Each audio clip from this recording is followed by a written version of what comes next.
Sayap militer Hamas Brigadir Al-Qassam berhasil melakukan penyergapan maut terhadap pasukan IDF di Rafah.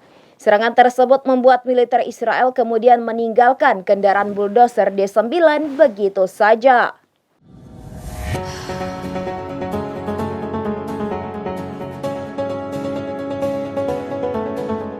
Sayap militer Hamas Brigadir Al-Qassam berhasil melakukan penyergapan maut terhadap pasukan IDF di Rafah. Serangan tersebut membuat militer Israel kemudian meninggalkan kendaraan bulldozer D9 begitu saja.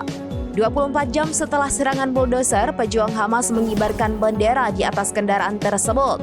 Pejuang lalu menuangkan bensin dan membakar bulldozer tersebut. Video detik-detik pembakaran bulldozer D9 Israel juga dipublikasi oleh Al-Qassam melalui saluran Telegram pada Rabu 18 September. Sementara itu, Brigadir Al-Quds mengindikasikan bahwa kendaraan militer IDF menjadi sasaran dengan alat peledak yang telah disiapkan sebelumnya. Serangan itu diklaim menyebabkan adanya korban jiwa langsung.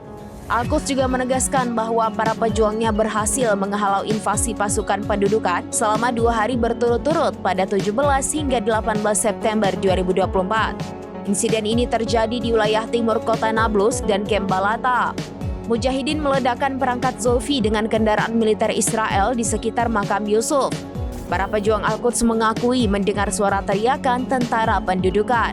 Ambulans langsung dikerahkan ke lokasi ledakan untuk mengevakuasi korban.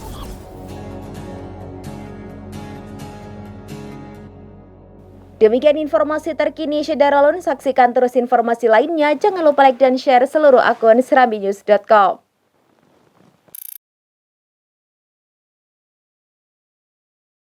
Download Tribun X sekarang, menghadirkan lokal menjadi Indonesia.